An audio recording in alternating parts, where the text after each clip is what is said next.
Jaya plus நேயர்களுக்கு வணக்கம். அச்சு மசலும் நேரலை நிகழ்ச்சியில் மீண்டும் உங்களை சந்திப்பதில் மகிழ்ச்சி. நேயர்களே, இன்றைய நாளிதழில் வெளியான செய்திகள் குறித்து பார்க்க போகிறோம். இன்றைய நாளிதழ்களில் வந்திருக்கக்கூடிய செய்திகளில் முக்கிய செய்தின்னு பார்த்தோம்னா, அதிமுகவுடன் கூட்டணி வைத்ததில் எந்த நெருடலும் இல்லைன்னு டாக்டர் அன்புமணி ராமதாஸ் தன்னுடைய தன்னிலை விளக்கத்தை நேற்று கொடுத்திருக்கிறார். அது ஒரு முக்கிய செய்தியாக இருக்குது. அதோட வரக்கூடிய பாராளுமன்ற தேர்தலில் தேமுதிக யாருடன் கூட்டணி சேரப்போகிறார்கள் என்று ஒவ்வொரு நாளும் ஒவ்வொரு விதமான செய்திகள் வந்து கொண்டிருக்கின்றது. அதை பற்றி நம்ம பேச போகிறோம். அடுத்து கூட்டணிங்கிறது வேற, கொள்கைங்கிறது வேறன்னு சொல்லி கூட்டணி குறித்து ஒரு புதுமையான விளக்கத்தை கொடுத்திருக்கிறார் தமிழக முதல்வர் எடப்பாடி பழனிசாமி அவர்கள். அதைத் தொடர்ந்து கங்கையில் நீராடுவதால் மட்டுமே செய்த பாவம்லாம் போயிடாது அப்படின்னு சொல்லி மாயாவதி தன்னுடைய கருத்துக்களை கடுமையாக சொல்லியிருக்கிறாங்க. இன்றைய செய்திகளை கூடுதலாக நம்முடன் விவாதிப்பதற்காக மூத்த பத்திரிகையாளர் திரு குமரேசன் வந்திருக்கிறார். வரவேற்போம். வணக்கம் சார். இப்போ முதல் செய்தியாக என்ன பார்க்க போகிறோன்னா, கட்சிகளுடைய கூட்டணி எப்படி அமையப்போகுது அப்படிங்கிறது எல்லாருக்கும் மத்தியில் ஒரு எதிர்பார்ப்பு இருக்குது. ஆனால் இதெல்லாம் நடக்காது, நடந்தால் ரொம்ப வருத்தப்படக்கூடிய விஷயமா இருக்கும் அப்படின்னு பார்க்கப்பட்ட செய்திகள்லாம் இப்போது நடந்துக்கிட்டு இருக்கு. அதை பார்க்கின்ற பொழுது பத்திரிகையாளர்களும் கேள்விகள் கேட்கத்தான் செய்கிறாங்க. அப்படி ஒரு சந்திப்பை நேற்று அன்புமணி ராமதாஸ் நடத்தியிருக்கிறார். அந்த சந்திப்பில் வந்து அவர் கொடுத்த விளக்கம் என்னென்னா, அதிமுகவோட கூட்டணி வச்சதில் வந்து எங்களுக்கு எந்த வருத்தமும் இல்லை, எந்த நெருடலும் இல்லை அப்படின்னு சொல்லியிருக்கிறார். உங்களுடைய பார்வையில்? உண்மைதான். கடந்த காலத்தில் அவர்கள் செய்த அரசியல், சாதி சார்ந்த அரசியல் இருக்குல்ல, அதில் அவருக்கு நெருடல் இருந்ததா என்ன? ஏன்னா ஆனால் அதற்கெல்லாம் எதிரானவர்களாக தான் தங்களை வெளியே காட்டி கொண்டார்கள். அவருடைய முகப்பிலேயே மார்க்ஸ், பெரியார், அம்பேத்கர் படங்கள் இருக்குன்னு அந்த அவர்கள் சொன்ன லட்சியங்கள், அவர் காட்டிய வழிமுறைகள் எதுவாவது இவருடைய கட்சியில் பின்பற்றப்பட்டிருக்கிறதா? அறிக்கைகள் விடுவதை தவிர பட்ஜெட் போன்றவையெல்லாம் ஒரு முன்மாதிரி பட்ஜெட்லாம் வெளியிட்டிருக்காங்க. ஆனால் நல்ல விஷயம்தான். ஆனால் அடிப்படையில் அவருடைய அணுகுமுறை என்பது ஒரு சாதியம் சார்ந்த அணுகுமுறை அத்தனை இருந்து வந்திருக்கிறது. அதற்காக எந்த எல்லைக்கும் போவார் என்பதை தருமபுரியில் பார்த்தோமே. இப்படியான தொடர்ச்சிகள் இருக்கு. எனவே அதை ஒரு சமூக அளவில் ஒரு அரசியல் இயக்கமாக செயல்படுவதிலேயே அந்த நிழல் இல்லாதவர்கள் ஒரு அரசியல் கூட்டு என்று தேர்தல் என்று வருகிற போது கடந்த முதல் நாள் வரைக்கும் கடுமையாக விமர்சித்த கட்சியோடு கூட்டு வைத்துக் கொள்வதிலே நெருடல் என்று ஏற்பட்டுவிடும் என்று நாம் எதிர்பார்ப்பதற்கு இல்லை தான். மற்றவர்கள் எதிர்பார்த்தால் இல்லையோ, நான் தொடர்ச்சியாக இந்த அரசியல் நிகழ்வு போக்களை கவனித்து வருகின்ற அடிப்படையில் எனக்கு எந்த விதமான வியப்பும் ஏற்படவில்லை. இப்போது மருத்துவர் ராமதாஸை பொறுத்த வரைக்கும் நீங்கள் ஒரு கருத்து சொல்லணும்னா, சாதியை சார்ந்த கட்சி நடத்திட்டு இருந்தார், அதையெல்லாம் மீறி வந்திருக்கார் அப்படிங்கிறீங்க. அதே சமயம் தொல் திருமாவளவன் அவர்களால் ஒரு விருது அவர் கொடுக்கப்பட்டிருக்கு, சமூக நீதி காத்தவர் அப்படின்னு சொல்லி ஒரு விருது ஒன்று கொடுத்துருக்குறாங்க. அப்படிலாம் இருக்கும் பொழுது அப்படிலாம் கடந்து வந்தவர் இடத்துக்கு தகுந்த மாதிரி தன்னை மாற்றிக்கிட்டார் அப்படின்னு சொல்கிறீங்களா? ஆமாம். அதாவது ஒரு கட்டத்துக்கு மேலே அவர் வந்து முழுக்க அந்த விருதுக்கு உரிய அந்த விருது பெறுவதற்கான தகுதி என்பதற்களோ அன்றைக்கு அதெல்லாம் எதிர்பார்த்து தானே வழங்கியிருக்கிறார்கள். அது வரைக்கும் கடைப்பிடித்த கொள்கைகள், நடைமுறைகள் அதற்காக மட்டும் தரப்பட்ட விருது அல்ல. அது மேலும் மேலும் தொடர வேண்டும், இன்னும் வலுப்பெற வேண்டும் என்பதற்காகவும் சேர்த்து தான் அந்த விருது தரப்படுகிறது. அந்த விருதுக்கு மரியாதை தரப்பட்டதா என்பதை அவருடைய கட்சிக்காரர்களும் அவருடைய தலைமையும் சொல்லட்டும். ஆனால் என்ன பிரச்சனை என்றால், இப்போ இது சம்பந்தமாக இப்போ அவர்கிட்ட நேற்றுக்கு நடந்த செய்தியாளர்கள் சந்திப்பில் திரும்ப திரும்ப இந்த கேள்வி வருகிறது. இவ்வளவு கடுமையாக விமர்சித்திருக்கிறீர்களே என்கிற போது ஒரு கட்டத்தில் அவர் வந்து பதற்றம் அடைகிறார். இன்னும் சொல்லப்போனால் சில கேள்விகள் கேட்ட செய்தியாளரை பார்த்து ஒருமையில் பேச தொடங்குகிறார். அந்த அளவிற்கு அப்போ அது அந்த வகையில் ஏதோ ஒரு உறுத்தல் இருக்கிறது. நெருடவில்லை என்று சொன்னாலும் கூட இதை எப்படி சமாளிப்பது என்கிற அந்த உறுத்தல் இருக்கிறது என்பதை அது காட்டுகிறது. ஏனென்றால் அவர்கள் என்னதான் அவர்கள் அதிமுகவோட உறவு என்பது போல அவர்களுடன் தான் கூட்டு என்பதை போல காட்டி கொண்டாலும் அடிப்படையில் இது பிஜேபியுடனான கூட்டாகவும் அமைகிறது அல்லவா? அப்போ இது அதான் விஷயம். இப்போ பிஜேபிக்கும் பாமகவுக்கும் இடையில் ஒரு உறவு என்பதை நம்ம ஒன்றும் புதுசாக பார்க்க வேண்டியதில்லை. இவர்கள் மதவாதத்தை பயன்படுத்த தயங்காத ஒரு கட்சி, இவர்கள் சாதியவாதத்தை பயன்படுத்த தயங்காத ஒரு கட்சி, இயல்பான ஒரு இயற்கையான கூட்டாக அது அமைகிறது. ஆனால் இதை இரண்டையும் இணைக்கிற இடத்துல அதிமுக இருந்தது என்பது அது இந்த தமிழகத்துக்கு, தமிழக மக்களுக்கு அதிமுக எதையெல்லாம் தன்னுடைய கொள்கை என்று சொல்லி வந்திருக்கிறதோ அதற்கு செய்யப்பட்டிருக்கிற மிகப்பெரிய இழுக்கு அல்லவா அது. அந்த கோணத்தில் நம்ம பார்க்க வேண்டும். இவர் வந்து நெருடல் இல்லை என்றால் அந்த செய்தியாளரிடம், அந்த அவ்வளோ கேள்வி கேட்ட செய்தியாளரிடம் எந்த காரணத்திற்கும் அவர் பதற்றப்பட்டிருக்க வேண்டியதில்லை. அவர்கள் தங்களுடைய கடமையை செய்கிறார்கள். திரும்ப திரும்ப ஒரு பதிலை வர வைப்பதற்கு பல கேள்விகளை அவர் கேட்கத்தான் செய்வார்கள். ஆனால் இப்போ என்னெல்லாம் அவங்க விளக்கம் தருகிறார்கள் பார்த்தீங்கன்னா, மற்ற கட்சிகள்லாம் கேட்குற அவங்களும் இந்த மாதிரிலாம் கூட்டு மாறி மாறி வச்சுருக்கிறாங்கல்ல. நேற்று ஒன்று சொல்வது இன்று ஒன்று செய்வது என்று தேர்தல் என்று வந்து விட்டால் மற்றதெல்லாம் மறந்துட்டு கொள்கையை மறந்துவிட்டு கூட்டு வைத்திருக்கிறார்கள். அவர்களெல்லாம் கேட்காமல் ஏன் எங்களை மட்டும் கேட்கல என்று அவருடைய பாலு அவர்கள், வழக்கறிஞர் பாலு அவர்கள் கூட பத்திரிகை பேட்டி வந்திருக்கிறது. நியாயம்தான், மற்ற எல்லா கட்சிகளும் இப்படி செய்திருக்கிறார்களா? செய்திருக்கிறார்கள். அதற்கு கேள்வி கேட்பதற்கான உரிமை எல்லோருக்கும் இருக்கிறதா? ஆம், இருக்கிறது. என்ன பிரச்சனை என்றால், மற்ற கட்சிகளெல்லாம் தங்களுடைய தேர்தல் பரிசீலனை கூட்டங்கள் நடத்துவார்கள், மாநாடுகள் நடத்துவார்கள். அதில் எல்லாம் நாம் கடைப்பிடித்த அந்த அணுகுமுறை ஏதோ ஒரு இந்த காரணங்களால் பலனளிக்க தவறிவிட்டது, எனவே நம்முடைய அணுகுமுறையை மாற்ற வேண்டும் என்று முடிவெடுத்திருக்கிறார்கள். அந்த அடிப்படையில் தான் அடுத்து செயல்பட தொடங்கியிருக்கிறார்கள். மற்ற கட்சிகளோடு கூட்டு வைத்துக் கொள்வது, அந்த ஏற்கனவே இருந்த உறவை மாற்றிக்கொள்வதெல்லாம் நடந்து வந்திருக்கிறது. ஆனால் இவர்கள் அப்படி செய்யவில்லையே. கடந்த காலத்தில் நாம் இவ்வாறு விமர்சித்து வந்ததும் தனித்து நின்றதும் தவறு அப்படின்னு இவங்க கட்சியில் ஏதாவது முடிவெடுத்திருக்கிறாங்களா? அப்படி ஏதாவது வெளியே செய்தி வந்திருக்கிறதா? அப்போ நேற்று வரைக்கும் அப்படித்தான் என்று காட்டிவிட்டு திடீரென்று மாற்றியிருப்பது, நிச்சயமாக திடீரென்று ஒரு மாநாடு நடத்தி திடீரென்று ஒரு தீர்மானம் போட்டு அந்த தங்களுடைய தவறை ஒப்புக்கொண்டு விட்டார்கள் என்று நம்ம எதிர்பார்க்க முடியாதுல்ல. ஆக இது முழுக்க முழுக்க 2 பேருக்குமே உள்ள அவநம்பிக்கையிலிருந்து வருவது. ஒன்று அதிமுகவுக்கு உள்ள அவநம்பிக்கை. ஜெயலலிதா அவர்கள் இருந்தபோது எடுத்தது போன்ற ஒரு கராரான முடிவை இவர்களால் எடுக்க முடியவில்லை. ஏனென்றால் அவருடைய செல்வாக்கு வேறு, அப்போது அந்த மக்கள் தளம் என்பது வேறு. அந்த மக்கள் ஆதரவு தளம் இனிமேல் இல்லை என்கிற அச்சத்தால் தானே இன்னும் அந்த உள்ளாட்சி தேர்தலே கூட நடத்தாமல் இருக்கிறார்கள். அந்த அச்சத்திலிருந்து அவர்களுக்கு ஒரு சரியான பிடிப்பு வேண்டியிருக்கிறது. இவர்களுக்கும் கடந்த தேர்தலில் தனித்து நிற்போம் என்றெல்லாம் சவடாலாக பேசியது பலனளிக்கவில்லை என்பதை பார்த்து விட்டோம். எனவே இவர்களுக்கும் ஒரு பிடிப்பு தேவைப்படுகிறது. இந்த பிடிப்பு தேவைப்படுகிற 2 பேருமாக இந்த கூட்டணியை அமைத்திருக்கிறார்கள். இப்படி ஒரு கூட்டணி அமைவதால் ஒரு பக்கம் மதவாதம், ஒரு பக்கம் சாதியவாதம், இன்னொரு பக்கம் இரண்டையும் இணைக்கின்ற அதிமுக, அவர்களுடைய சமரசங்கள், இவையெல்லாம் சேர்ந்து இந்த ஜனநாயகத்திற்கும் இந்த தமிழக மக்களுக்கும் என்ன ஆகுமோ என்ற நெருடல் தமிழக மக்களுக்குத்தான் ஏற்பட்டிருக்கிறது. இல்லை, நெருடல் இல்லை அப்படின்னு திரு அன்புமணி ராமதாஸ் கருத்து சொல்லியிருந்தா கூட, இன்னொரு பக்கம் என்ன சொல்கிறாருன்னா, தமிழக அரசு குறித்து இன்றைக்கி நடக்கக்கூடிய எடப்பாடி ஓபிஎஸ் இபிஎஸ் அணியினுடைய புகார் குறித்து ஆளுநரிடம் கொடுத்த மனுவாகட்டும், அது உண்மைதான். பசுமை சாலை எதிர்ப்பு எங்களுடைய கருத்தில் நாங்கள் நிலைப்பாட்டில் அப்படி தான் இருக்கிறோம், ஆனால் தேர்தலுக்காக மட்டும் கூட்டணி வச்சுக்கிறேங்கிறாங்களே, இதில் முரண்பாடு இல்லையா? அது 1-2 பிரச்சனைகளில் ஒரு ஆளுங்கட்சிக்கு எதிரான சில நிலைப்பாடுகள் எடுக்க வேண்டி இருந்திருக்கும், ஒரு எதிர்க்கட்சியாக செயல்படுகிற போது. அப்போ அந்த பிரச்சனையில் இப்படிப்பட்ட நடவடிக்கைகள் கூட எடுத்திருப்பார். மனு கொடுப்பது, போராட்டங்கள் நடத்துவதெல்லாம் நடந்திருக்கும். ஆனால் பிறகு இப்படி ஒரு நிலைமை வருகிற போது அதை வெளிப்படையாக அறிவித்து விட்டு செய்திருக்க வேண்டும். இவர் ஏன்னா ஒரு 10 அம்ச கோரிக்கைகள் என்பது போல ஒன்றை கொடுத்து இதையெல்லாம் நீங்கள் நிறைவேற்றும் என்பது போல கேட்டுக்கூட நாங்களும் ஏன்னா எதையெல்லாம் இவர்கள் நிறைவேற்ற தவறினார்களோ அதை பூரா இவர்கள் கோரிக்கையாக வைத்திருக்கிறார்கள். அதுவே ஒரு போலித்தனமான ஏற்பாடாக இருக்குது. மக்களை திருப்திப்படுத்துவதற்காக நாங்கள் வெறும் சீட்டுக்காக போயிடல, இந்த கோரிக்கைகளுக்காக தான் போயிருக்கிறோம் என்று இதனால் கோபப்படக்கூடிய மக்கள், கேள்வி கேட்கக்கூடிய மக்களுக்கு பாருங்க, நான் இதுக்காகத்தான் போயிருக்கிறோம், அதுக்கு வெறும் தேர்தலுக்காக போகல என்று காட்டிக்கொள்வதற்காக கொடுக்கப்பட்ட அந்த 10 அம்ச கோரிக்கைகள் தான். அதைத்தான் இவர் மறுபடியும் சொல்கிறார். இது ஏனென்றால் இவர்கள் இல்லை என்று சொன்னாலும் இவர்கள் ஆளுநரிடம் மனு கொடுத்ததா அது இருக்கத்தானே செய்கிறது. அந்த மனு நகர்ந்ததா, அதன் மீது ஏதாவது அசைவு ஏற்பட்டதா, நடவடிக்கை எடுக்கப்பட்டதா, அது குறித்து முந்தா நாள் வரைக்கும் பேசிக்கொண்டிருந்தவர்கள் தானே நடவடிக்கை என்னன்னு. இனிமேல் அந்த நடவடிக்கை என்ன என்று கேட்பார்களா, அல்லது தேர்தல் அந்த வாக்குப்பதிவு முடிவு வரைக்கும் வாய் மூடி இருப்பார்களா? அதுதானே நம்ம கேட்க வேண்டியது. இல்லை, அதில் இன்னொரு கருத்தையும் நம்ம பார்க்க வேண்டியிருக்கு. தமிழகத்தில் உள்ள தற்போதைய சூழ்நிலையை கருத்தில் கொண்டு நாங்கள் கூட்டணி சேர்ந்திருக்கோம் அப்படிங்கிற கருத்தை திரு அன்புமணி வைக்கிறார். இந்த தமிழகத்தில் தற்போது இந்த சூழ்நிலை ஏற்பட்டதுக்கு காரணம் இன்றைய ஆட்சியாளர்கள். இந்திய அளவில் இப்படி ஒரு சூழ்நிலை இருக்கிறதுக்கு காரணம் பாரதிய ஜனதா கட்சி. இதை தெரிந்திருந்தும் அதே கருத்தை வலியுறுத்துகிறாரு. எப்படி நியாயமாக இருக்கிறது? அதான் இப்போ நான் தமிழகத்தினுடைய சூழ்நிலையை கருத்துங்கிறத நான் இப்படி தான் பார்க்குறேன். முதல்ல நான் சொன்னேன்ல, இவர்களுக்கும் இனிமேல் முன்போல தனித்து நிற்க முடியாது என்கின்ற அந்த சூழல். இல்லை, அந்த சூழல் தமிழகத்திற்கா இல்லை பாமகவுக்கா? பாமகவுக்கு.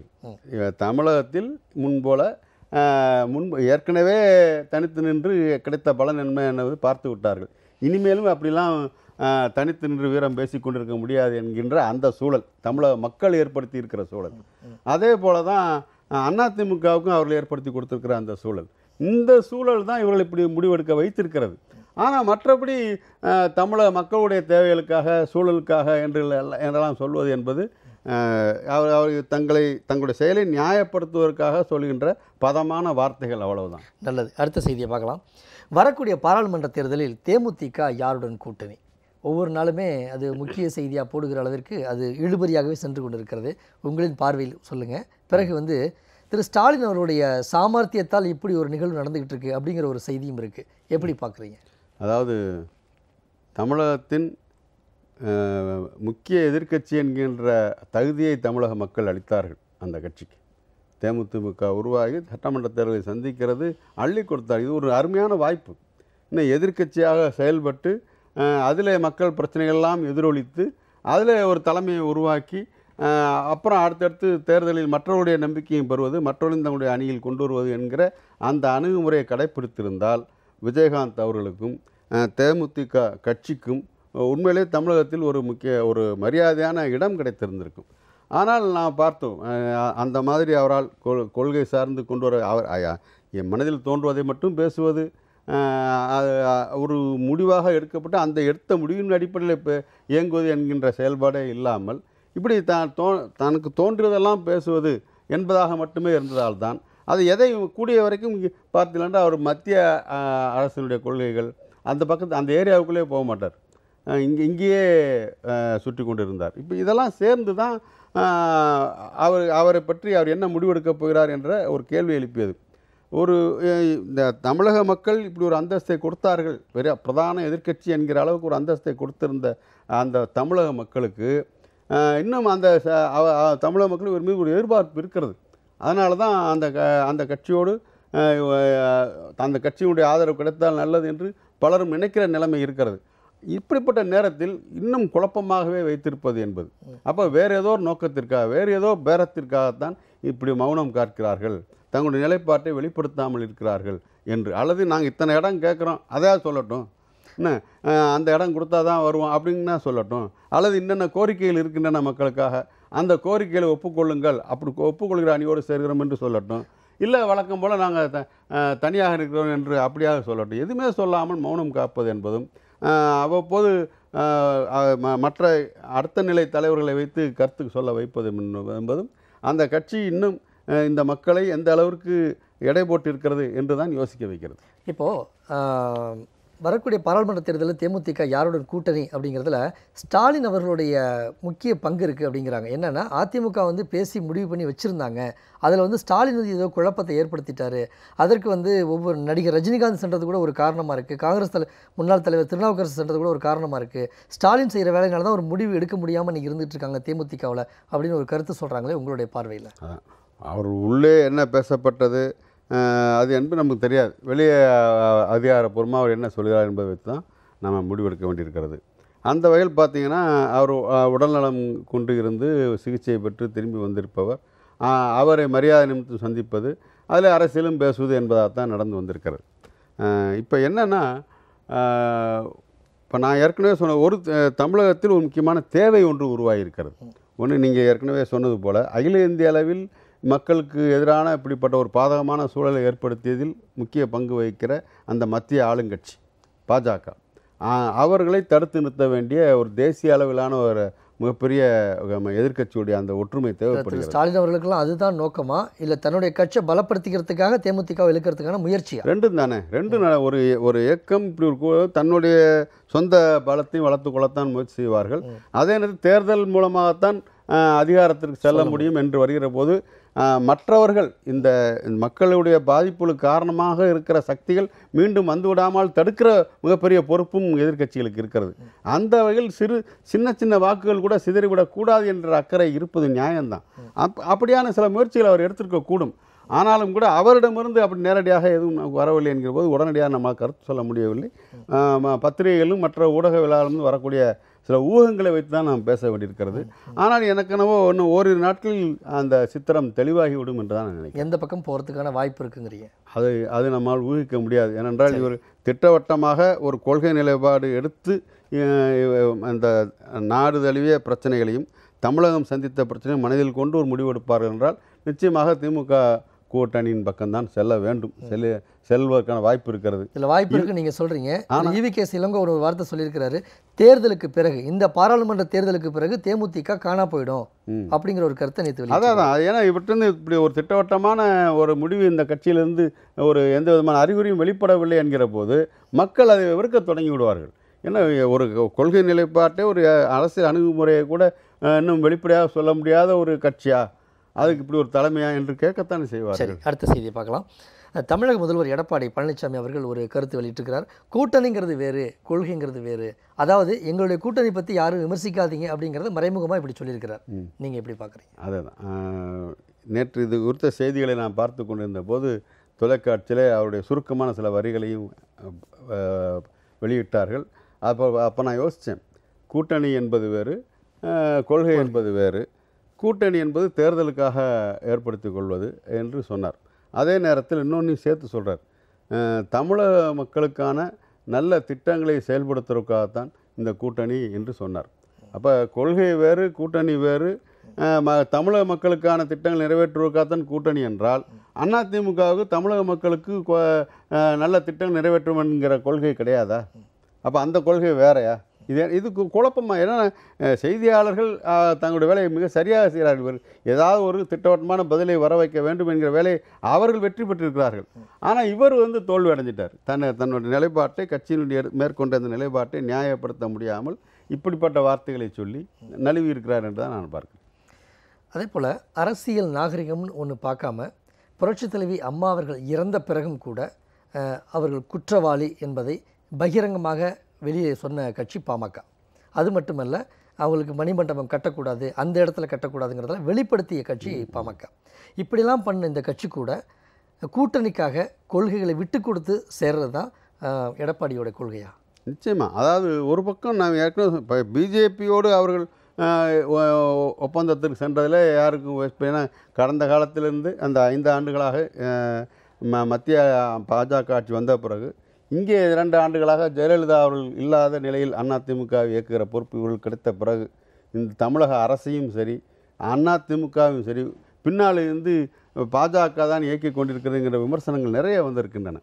அதற்கு எடுத்துக்காட்டாக பல சான்றுகளை சொல்லியிருக்கிறார், என்னென்ன முடிவுகள் இப்படியெல்லாம் எடுத்தார்கள் என்று. நாடாளுமன்றத்திலே வலுவாக எதிர்த்து பேசுவோல் பேசிவிட்டு வாக்கெடுப்பு என்று வருகிற போது பிஜேபிக்கு ஆதரவாக வாக்களித்த நிலைமையெல்லாம் பார்த்துருக்குறோம். அப்போ அதெல்லாம் பார்க்குற போது அவர்களோடு இந்த 7 இடங்களை கொடுத்து உறவு ஏற்படுத்தி கொண்டதில் யாருக்கும் வியப்பில்லை, இயல்பாகத்தான் நடந்திருக்கிறது. ஆனால் பாமகவை பொறுத்த வரைக்கும் நீங்கள் சொன்னது தான் இவ்வளவு தூரம் நீங்கள் சொன்னால் அவர்கள் யாரை தெய்வமாக நினைக்கிறார்களோ, யாருடைய வழிகாட்டலில் தான் இன்றைக்கும் அதிமுக இயங்கிக் கொண்டிருக்கிறது என்று சொல்லிக் கொண்டிருக்கிறார்கள். யாரால் இன்று அமர்ந்திருக்கிறார்களோ அதுவரை மிக முக்கியமானது அது. ஆனால் அந்த அம்மையாரையே அவர் பேசக்கூடிய மருத்துவர் ராமதாஸ் பேசியிருக்கிறார். அவர் கூட கூட்டணி என்பது கொள்கையா கூட்டணியாங்கிற விளக்கம் கொடுக்கிறார். இப்போ நீங்கள் சொன்னீங்க மிக சரியாக, யாரால் இந்த இடத்துக்கு வந்தோம் என்பதே மறந்துவிட்டுன்னு ஒரு வார்த்தை சொன்னீங்க. அதுதான் விஷயம். இப்போ ஜெயலலிதா அவர்களால் தான் இவர்கள் இந்த பொறுப்புக்கு வர முடிந்தது என்பது உலகத்துக்கே தெரிந்த விஷயம், அவர்களுக்கு கண்டிப்பாக தெரிந்த விஷயம். ஆனால் அந்த செல்வாக்கு, அவர்களுக்கு இருந்த அந்த அரசியல் செல்வாக்கு, அவருக்கு இருந்த மக்கள் ஆதரவு தளம் எந்த அளவுக்கு அறிக்கைப்பட்டிருக்கிறது என்பதை இவர்கள் உறுதிப்படுத்த முடியாமல் இருக்கிறார்கள். அறிக்கைப்பட்டு விட்டது என்பது தெரிந்திருக்கிறது. ஆகவே தான் அந்த அரிமானத்தை எப்படியாவது ஈடுகட்டியாக வேண்டும் என்பதற்காக அந்த பள்ளத்தில் கொஞ்சம் மண்ணை போட்டு நிரப்பி கொஞ்சம் போல் மேடு போல் ஏற்படுத்தி கொள்வது போல் தற்காலிகமாக இப்பொழுது இந்த ஏற்கனவே பாமகவும் தனக்கு ஒரு துணை தேவை என்கிற நிலைமையில் இருக்கிற போது அவரோடு கூச்சமே இல்லாமல் இணைந்து விட்டார் என்று தான் பார்க்க வேண்டியிருக்கிறது. இந்த கூச்சமின்மைதான் கொள்கையா என்று நாம் திருப்பி கேட்கலாம். அடுத்த செய்தியை பார்க்கலாம். கங்கையில் நீராடுவதால் செய்த பாவமெல்லாம் போய்விடாது அப்படின்னு சொல்லி பிரதமர் மோடி குறித்து மாயாவதி அவர்கள் கடுமையாக விமர்சனம் செய்திருக்கிறார். உங்களின் பார்வையில்? ஆமாம், அதாவது இப்போ பார்த்தீங்கன்னா திடீரென்று விவசாயிகளுக்கு 6000 ரூபாய் என்று அது ஒரு திட்டத்தை அறிவிக்கிறார்கள். 6000 ரூபாய் என்பது கொஞ்சம் பெரிய தொகை போல தெரிகிறது. ஆனால் மாதம் கணக்கு போட்டால் மாதம் 500 ரூபாய் அந்த விவசாயிகளுடைய எந்த செலவை ஈடுகட்டுவதற்கு அது பயன்படும் என்கின்ற அந்த கேள்வி இருக்கிறது. ஆனாலும் ஒரு திட்டத்தை அறிவிக்கிறார்கள். இப்போ பொதுவாக தேர்தல் நேரத்தில் மக்களை கவருவதற்கான திட்டங்கள் என்று கடந்த காலத்திலும் பல ஆட்சியாளர்கள் செய்து வந்திருக்கிறார். அதனால் அது ஒன்றும் புதுசு இல்லை. ஆனால் இது என்ன இந்த அளவுக்கு அப்பட்டமாவா ஒருத்தர் தன்னை காட்டிக்குவார் என்று சொல்கிற அளவிற்கு ஒரு திட்டத்தை அறிவிக்கிறார். மறுநாளே கும்பமேளாவுக்கு செல்கிறார். அங்கே கங்கையில் நீராடுகிறார். கங்கையில் நீராடிய படத்தை அவரே ட்விட்டரில் போடுகிறார். ட்விட்டரில் போட்டு அதற்கு ஒரு கருத்து போடுகிறார். என்ன கருத்து என்றால், 130 கோடி இந்தியர்களின் நலனுக்காக நான் வேண்டிக் கொண்டேன். என்ன இது இது இது ஒரு பக்கம் அரசியல் நோக்கர்கள் இதை கண்டு சிரிக்கிறார்கள். இன்னொரு பக்கம் பிஜேபியை பொறுத்து இதை வைத்து மிகப்பெரிய பிரச்சாரத்தை கட்ட முடியும் என்று ஒரு தனிநபர் அவருடைய இப்படிப்பட்ட சாமர்த்தியமான சில வேலைகள் அதை மட்டுமே நம்பி மீண்டும் 2014 நடந்தது போல மீண்டும் அவரே முதலீடாக்கி ஆட்சியை பிடித்துள்ளார் என்பது போல பிஜேபியினர் நம்புகிறார்கள். இதற்கிடையில் அவர் இன்னொரு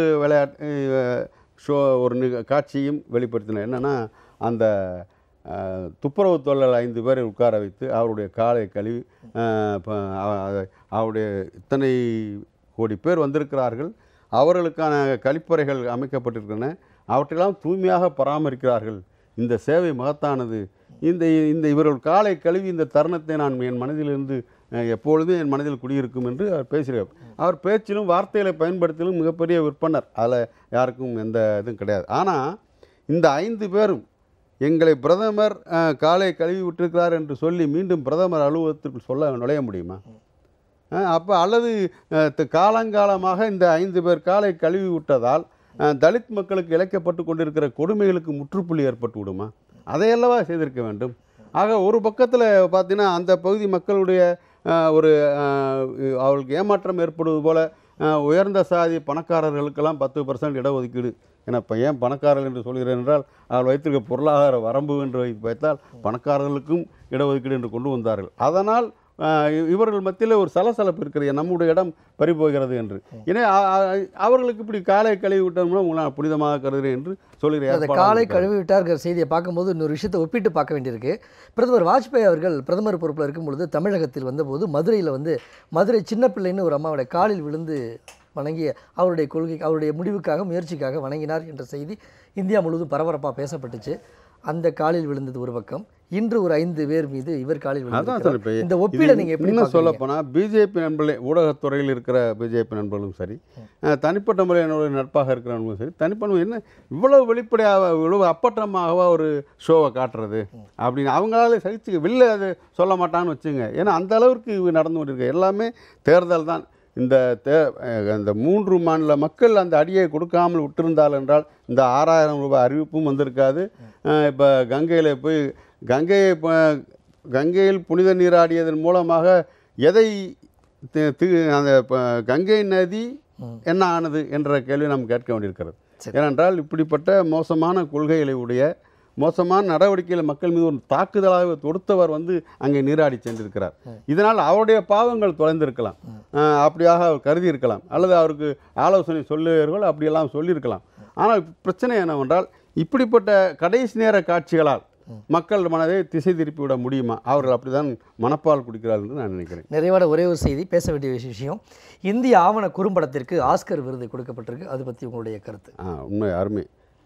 அதாவது அந்த period end of the sentence அப்படின்ற ஒரு ஆவணப்படம்.